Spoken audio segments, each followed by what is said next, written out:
Mrs. Doubtfire. Let's stop, lag. Come on, I'm recording. Mrs. Doubtfire. One of those movies that if you're my age, still glowing with youth.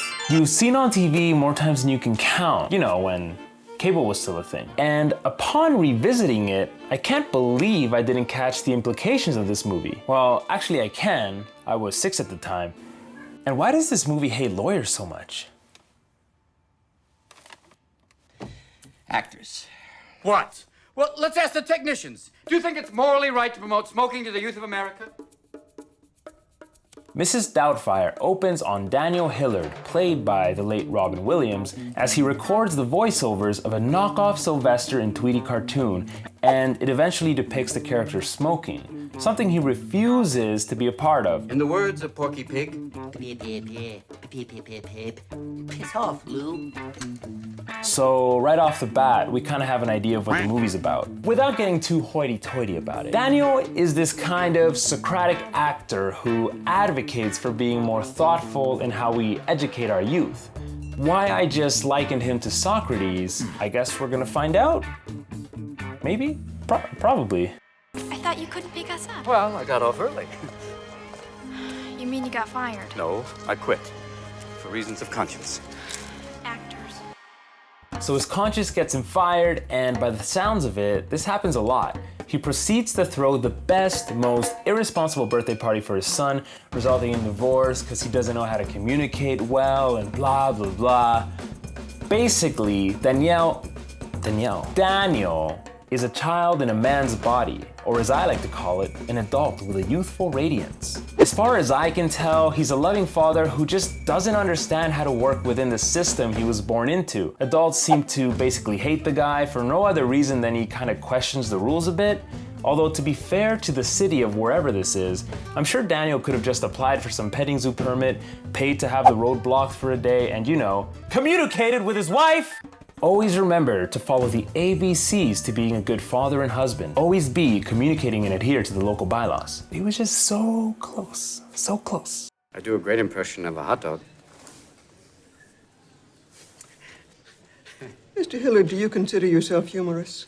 I used to. He reminds me a lot of a certain... Oh, hi, Lurler. There's my cat. She's making noises. There she goes. Okay, you can leave now. Here. No. You wanna sit? Do you wanna sit?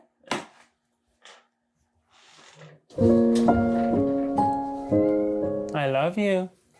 He reminds me a lot of a certain ancient philosopher. You guessed it, Empedocles. Father of the 4 elements, a cutthroat fashion instinct, and he threw himself into a volcano to prove he was a god. Just joshing. I'm clearly talking about Socrates. A stinky guy, I mean, who wasn't stinky back then, who would accost passerby in ancient Athens. And these Athenians, well, they loved their legal system. A time when the sophists had just come up in the world. Basically, people that taught you to defend yourself in court by getting really good at arguments. People got so good at rhetoric that you'd have obviously guilty Athenians walking out of a courthouse innocent.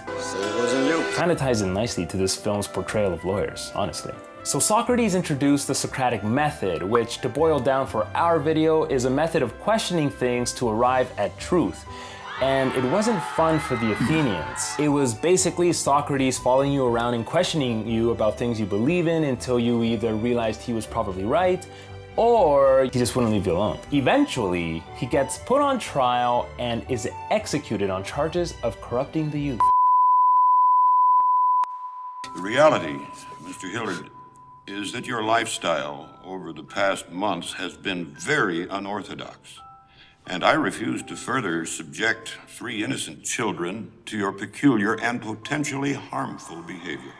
Fast forward to Daniel Hillard, a man who questions his job and is fired for refusing to do it, which, as we established, happens a lot. He ignores city bylaws, and when he loses custody of his children, he circumvents it by becoming Mrs. Doubtfire, eventually leading to Daniel completely losing custody, which, as he puts it... I'm addicted to my children, sir.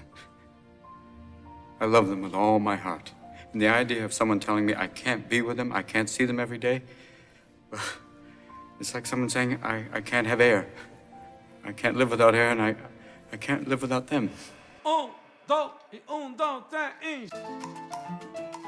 So what makes this movie a champion of its time? For starters, the movie features a gay couple in a time when same-sex marriage was still banned. Of course, in the film, it was still a domestic partnership, not a marriage. But what's really great here isn't just that it's in the movie, it's how it's portrayed. As just Daniel's brother and his partner, it's not shown as some really weird thing, although it is comical. It's mostly played off as common and defined by love. No, I feel like Bobby. This is not working. Yeah, no, this isn't working. But don't worry, it's a work in progress, and you're my brother. I will never let you be embarrassed. God bless you. I think we're gonna have to do the entire phase. You know, some parents, when they're angry, they get along much better when they don't live together. They don't fight all the time, and they can become better people and much better mummies and daddies for you. The movie also tackles divorce in a time when it was still stigmatized, as well as attempts to normalize non-nuclear families. Now, there are all sorts of different families, Katie. Some families have one mommy, some families have one daddy, or two families. And some children live with their uncle or aunt, some live with their grandparents, or some children live with foster parents. And here would be a good time to start talking about the things that it got wrong, that it either just missed on purpose, or that was because it was a victim of its time. The obvious one here is that in the monologue, the family combo not mentioned is families with two daddies. I focus on two daddies, not to reject other family structures, but mostly to highlight how this movie actually had a family of two men and still decided to omit a family of two daddies. What the heck? And when I imagine that monologue in today's time, I see it going a little differently. A family with one daddy. A family with two daddies. A family with three daddies. A family with four daddies. A family with five daddies. A family with... On top of this was the damage the film did to trans people and those who don't conform to traditional gender roles. The film's portrayal of cross-dressing, which doesn't amount to being trans, perpetuated the hysteria surrounding trans people using the preferred washrooms. It helped to falsely inform an opinion in viewers of the film, including myself, that this was not quite dangerous, but strange and possibly wrong. I was 6. It went against the message that the film was originally going for. Okay. I promise I'm not here to ruin this movie for you.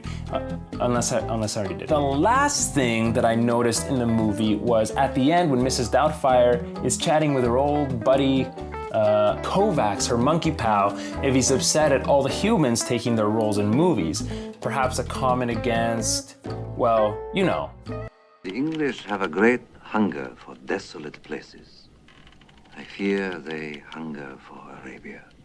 Great so far, on the right track, okay. But then you consider that she's asking a monkey this question, a historically racist term against black people. But there's no way that's on purpose, right? Right? If you made it this far, consider hitting the like button and subscribing. It really helps us out. Namaste, yo. Let me know in the comments if you think I got anything wrong or if you agree. But really what I'm curious about is let me know if you think that being in the wrong era is a completely valid excuse or if it's no excuse at all. And of course, tell me why you think that.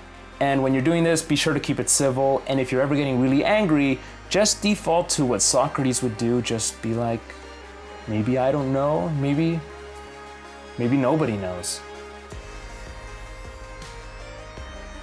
I think we're gonna have to do the entire phase. But look at this nice thing though we have here. Matchmaker, Matchmaker, make me a match. Find me a find, catch me a catch.